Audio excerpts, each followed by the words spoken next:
it is truly just amazing how quickly you see results, and that's what's really exciting about it. And I had laser in my practice before, but it was a much lower power, a class 2, and so we would get fantastic dermatologic results. I mean, if we had scars, if we had things like that, Right.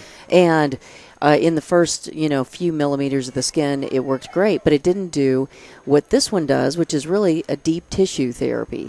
And because this penetrates up to 3.5, 4 inches. Wow. Yeah, and so it's just so exciting. I mean, we've seen some of the research that's been done primarily has, of course, it started with mostly they have done a lot more with animals and things like that. Right. Which, when you see the animal actually improve, it's not because you convinced it. It really is doing better. So there's a lot of horse. Come on, spot. Yeah. Well, and definitely in like the horse racing and large animals, they've done a lot. Small animals, I know there's a few clinics here in town that have been using it, and it was funny because a woman was telling me that she came in for it because her cat did so well. And so I was like, and I had no idea. But yes. That sounds like a great endorsement for a commercial. Yeah.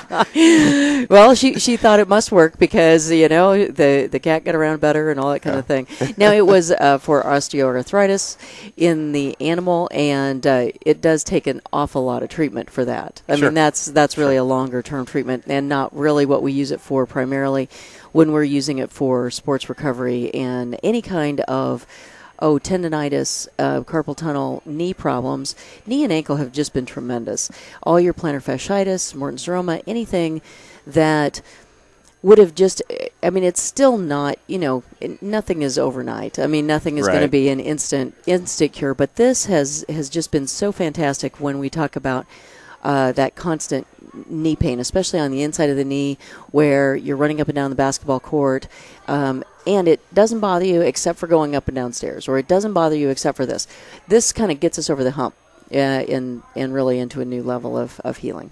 Now, you mentioned in the article something about a particular individual that I think they had let's see what it is. They had knee surgery, and after one treatment, this particular individual had full range of motion. Sure. And had pain reduction. Now, this was 30 days after the surgery. Right, exactly. And they'd been doing physical therapy, so it's not like this was the only thing. But at the 30-day mark, had still not reached full range of motion. Right. And really, in 10 to 15 minutes, we had it at full range of motion, and for that period of time, no pain. Now, the pain does return because what it's doing is it's stimulating the mitochondria to produce more ATP, and it's releasing the little painkillers inside the cell. Okay. So you feel better pretty much immediately. Quickly. I mean, there is some improvement right away. Some people have, again, no pain as they walk out. Now, the next day, it's not overnight. It's not a one-time thing. But it returns, but not as much usually, and it gets better cumulatively. Each time you get treated, you have a little bit better relief. It's similar to a chiropractic. Absolutely. A group of chiropractic treatments is right. You're going to improve. Yes. The more you have them, and your body's going to adjust accordingly. That's exactly right. Yeah, so it's used for healing. It's a good alternative in some cases, I would guess, to drugs and surgery. It speeds healing. So what's happening is, I mean, in most cases, and this has been looked at really primarily from a sports medicine standpoint of how fast are we getting people back on the field. Right. It's reducing healing times 40 to 50%. Wow. And now this is in conjunction with whatever we would also be doing. Of course. But so it's amazing how much faster you're seeing people get better. And it's being used with sports teams where as soon as they come off the field, it's reducing that bruise, because that's an inflammation. Right. It's reducing all the swelling. It's reducing everything else. So it's just speeding healing. And it's actually speeding the cell itself to heal as fast as it possibly can. Wow. And so that's why we want to see you multiple times, because it's speeding it up, and then is going to slow down again, and then we're going to speed it up. Sure. So we're kind of pushing it to focus on as much as it possibly can do in that short amount of time. And once it's healed, it's healed. So you don't have to right. you don't have to worry about it after that.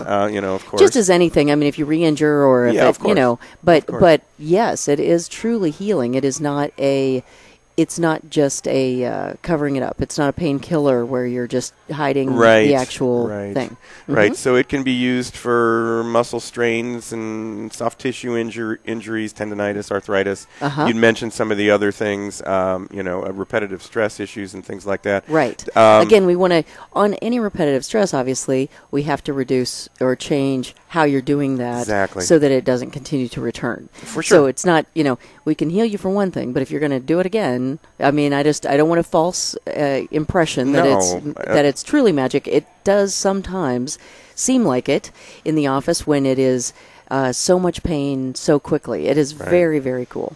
Now, I've heard that there really aren't any side effects to this as well. Well, it's not like ultrasound is a fantastic treatment, and when pitchers would warm up in the pros, before they would ultrasound their shoulder ahead of time to loosen it up. Ultrasound is a vibration, it's a sound vibration that penetrates into the muscle. And while it's very safe, if you used incorrectly, it can, burn the bone and things like that. So you have to be very, very careful. This reflects off bone, so it does not have that same potential. And I know several teams that are now, with their pitchers, that's how they are preventing injury. They're warming the muscle and the ligaments so much so that it reduces the tearing potential.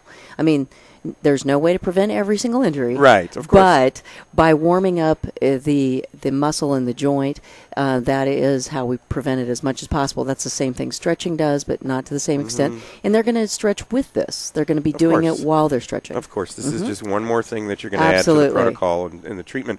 So that means you mix regular chiropractic treatments and this new therapy to help the patients that you see. Of course. I have a few people that, for whatever reason, have done that only, and they've gotten good results too. And especially like old scars, old things like that, it's really reducing that. I mean, it's really? Just, oh yeah. Oh wow. Something you've had for a really long time, it's still stimulating. Your body is continually remodeling that. Even if it doesn't appear like it 10 years later, it's still healing. Well, this is pushing that healing just a little bit faster, especially if you've got a scar that's still red after a number of years. Then this really clears that out. I mean, and the ones that are raised, this flattens them a whole lot. I mean, it's just amazing. Now, when they start treating someone that comes off the field with an injury, usually the issue is you get inflammation. Does this help with that? It reduces inflammation. That's one of the number one things it does. In the first, we'll usually do it in maybe we'll do 3 minutes, and then we'll have you move the joint again, and then we'll find out more specifically where it is. So you're really talking about, we can reduce inflammation almost up to 25% just in that first pass, that first 3 minutes. And then we want to identify even closer, where is that, and then we're going to do the therapy with motion. So it's really exposing all the different areas inside the joint or the muscle to the laser therapy. Now, you mentioned the first 3 minutes. How long is a typical 15 minutes total is depending per area. So like if you've got a knee and a shoulder problem, we're going to do 15 minutes on each one. Okay. And it's something where I read you actually have to do it directly to the skin. Is that correct? Or can you wear something, can you wear no, we do it on the skin. Okay. We're not doing it through clothes. I mean, sometimes it's depending on what the injury is. Right. We have different heads because some we actually do it with a massage as well. Okay. And then some, if it's a wound, so that we don't want to touch the stitches, the things like that, we have a different head that goes over it. So it's not touching, there's nothing touching the skin so that it doesn't increase any pain. Right. But no, not through clothes. So what do people usually feel when when they come in? Yeah, it's a warm, pleasant sensation. I mean, just as if, you applied a mild heating pad heat. of some kind, or something. Yeah, very similar to that. Right, and then of course the flexibility that comes back. Range of motion improves. That has to feel great. Yeah. that in itself has to feel great. Well, because a lot of times when you have reduced range of motion, you'll feel this pressure, especially the more you try and bend a joint. It just increases that pressure. So that inflammation has gone down, range of motion is improved, and pain is reduced. So, I mean, it's really just a benefit all the way around. So who's the best candidate for those people that are out there that are watching this or listening to us? Who's the best candidate to come in and use this new therapy? Well, and I certainly don't want to say it treats everything, but really any joint restriction, any pain issue, old tears, old muscle tears, like you sprained the ankle so badly a long time and it keeps coming back and keeps coming back, is really going to be a great candidate. Plantar fasciitis is a great candidate. Any of your tendonitis problems. So that includes, golfer's elbow, tennis elbow, right. A lot of shoulder bursitis issues, your carpal tunnel, definitely.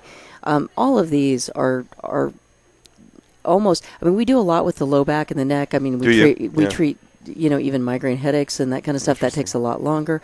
But boy, the extremities, the joints have really benefited so much. And is there, obviously there is a difference in the number of times that you need this treatment to heal. It's going to be an individual by individual thing, but what's the usual number for? On average, we have, everyone has the great story where 1 to 2 times it was just fantastic, but most of the time, assume like a 10 to 15 times. I gotcha. And even for super athlete type of people, it makes no difference. If you get, it still works, just the same. And if you suffer an injury, yes. The statistic that I read is if you get a treatment within 2 to 3 hours after an injury, the rehab time can be cut in half. Right, because that's not just for an athlete, but that's for just a regular Joe out there too. Well, because that's how long it takes to full reach. You're continuing to have swelling. Let's say you sprained your ankle. You know how long? Yeah. The worse it is. If you have a terrible sprain, it swells like that. Yeah. But for the most part, it's swelling up over the next couple hours. Right. So if we can reduce that, the swelling itself is meant to splint. The body's idea is like, let's splint the area so you don't move it at all. Of course, yeah. But by doing that, it also distends all of the tissue around the area that's swelling. Right. And so then that area has to really reestablish its position. And so that may take weeks or months. And so if we don't distend it so far, if we treat it quickly, and that's why they treat athletes as they come off the field, right. The less inflammation you get in the beginning. There's some reasons why we want that inflammatory response, but for the most part, especially like you said, you're not the professional athlete and that kind of stuff, we just want to treat it quickly. Sure. So it's any chronic problem. The longer you've had the problem, the longer it's going to take to fix it.